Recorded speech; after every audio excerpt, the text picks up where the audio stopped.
नमस्कार दोस्तों, आज का प्लान पश्चिममुखी घर के लिए है। Waste facing home plan with vastu. बहुत ही अच्छी तरह प्लान को वास्तु के अकॉर्डिंग रेडी किया गया है।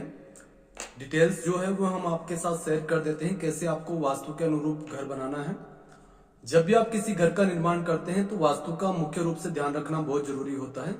अगर आप वास्तु का ध्यान नहीं रखते हैं तो उस घर की कलह कभी खत्म नहीं होती, आमदनी बरकत नहीं करती और बच्चों की शादी और जो उनका फ्यूचर है वो वक्त पर सेट कभी नहीं हो पाता है।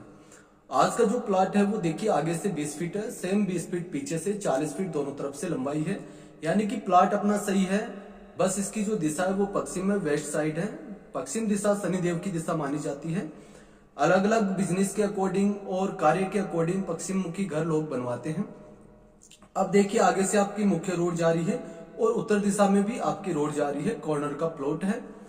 पूर्व दिशा में जो ईस्ट है, जहां पर सूर्यदेव उदय होते हैं, वो दिशा अदर प्रॉपर्टी है, दूसरे लोगों का मकान है। दक्षिण दिशा में भी अदर प्रॉपर्टी है, दूसरे लोगों का मकान है। साउथ में अदर प्रॉपर्टी होना बहुत बेस्ट वाला वर्क होता है। अगर आपके साउथ में अदर प्रॉपर्टी है तो वो बहुत शुभ माना जाता है। अब देखिए, आगे से आपकी जो चौड़ाई है वो 20 फीट है मात्र, और अपना घर है पश्चिम मुखी। तो मुख्य द्वार दे, कभी भी आपको अगर पश्चिम मुखी घर में मुख्य द्वार देना पड़े, छोटा प्लॉट हो, तो आपको कभी भी नर्तन के कॉर्नर में मुख्य द्वार नहीं देना है। ये जो आपका साउथ और वेस्ट का कॉर्नर होता है, दक्षिण और पश्चिम का नर्तन के कॉर्नर मान जाता है, यहाँ पर मुख्य द्वार नहीं देना है। आपको पश्चिम मुखी का भी नहीं देना है और दक्षिण मुखी अगर आप घर बनवा रहे हैं तो उसका भी नहीं देना है। इस चीज का ध्यान रखें। तो मुख्य द्वार कहाँ देंगे? प्लाट आपका छोटा है तो मुख्य द्वार आपको वायव्य कॉर्नर में दे देना है। तो जहां पर हमने आपका मेन डोर लगाया है, यहां से लेकर यहां तक आपका मुख्य द्वार ले रहेगा, जो लोहे का आयरन का डोर लगेगा। जैसे ही आप अंदर प्रवेश करेंगे, आप देखेंगे ये आपका पोर्च एरिया, पार्किंग एरिया रखा गया है। 9 फीट चौड़ाई है, 12 फीट लंबाई है, अच्छा स्पेस दिया गया है। वायव्य कॉर्नर आपका ओपन रहेगा पूरा पार्किंग के लिए, इस चीज का ध्यान रखें। उसके बाद में आप अंदर प्रवेश करते हैं तो आपका अंदर का मुख्य द्वार यहाँ पर लगेगा, जो मेन डोर, मेन चौखट लगेगी। अंदर प्रवेश करने के बाद में वास्तु कहता है कि आपका ब्रह्म स्थान आ गया है, लिविंग एरिया आ गया है, जिसको हम घर का हॉल या आंगन भी कहते हैं। तो इसका मेजरमेंट क्या रखना है? मेजरमेंट वास्तु के अनुरूप रखना है। 13.5 फीट ऐसे होगा इसकी चौड़ाई, 13 फीट लंबाई रहेगी। काफी बड़ा हॉल रहेगा। कोई भी ओकेजन होता है तो आपका अगर हॉल बड़ा है तो मोस्टली आपकी दिनचर्या का मुख्य जो समय है हॉल में ही गुजरता है, तो हॉल आपको अच्छे से रखना चाहिए, स्पेसफुली। सेकंड चीज है, हॉल स्पेसफुली रहने के 2 बेनिफिट है। एक तो आपका वास्तु सही रहता है, ब्रह्मस्थान ओपन रहता है। दूसरा, आपके काफी स्पेस निकल जाता है घर के अंदर।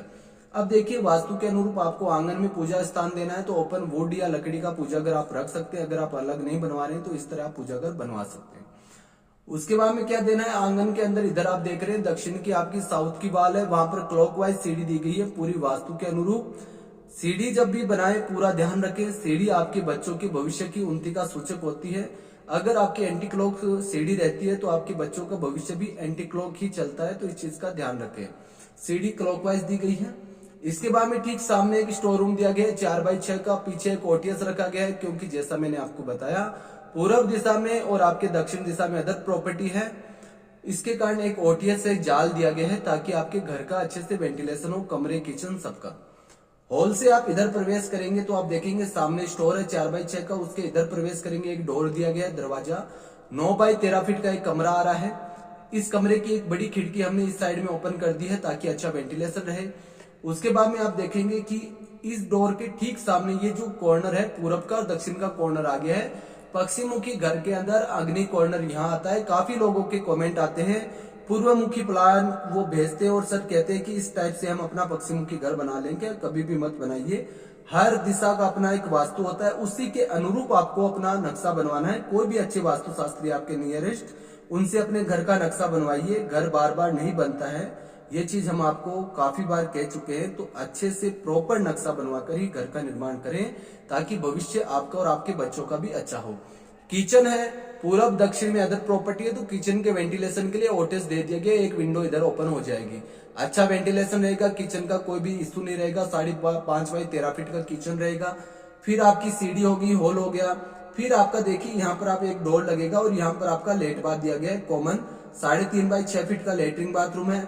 अब आपका दक्षिण साइड में अदर प्रॉपर्टी है तो हमने यहाँ पर एक ओटीएस रख दिया ताकि लेट बाथ की आप देख रहे हैं विंडो आपकी इधर ओपन हो जाए और लेटरिन बाथरूम का वेंटिलेशन हो जाए। जब भी आप लेटरिन बाथरूम अटैच बनवाते हैं, घर के अंदर बनवाते हैं, तो ध्यान रखें प्रॉपर उसका वेंटिलेशन का आपको पूरा इंतजाम करना है। बिना वेंटिलेशन के कभी भी लेटरिन बाथरूम नहीं बनवाना है। इस चीज का आपको विशेष ध्यान रखना है। उसके बाद में आप इधर प्रवेश करते हैं तो आप देख रहे हैं आपका ये फर्स्ट रूम आ गया 8 फीट बाई 9 फीट 4 इंच का है।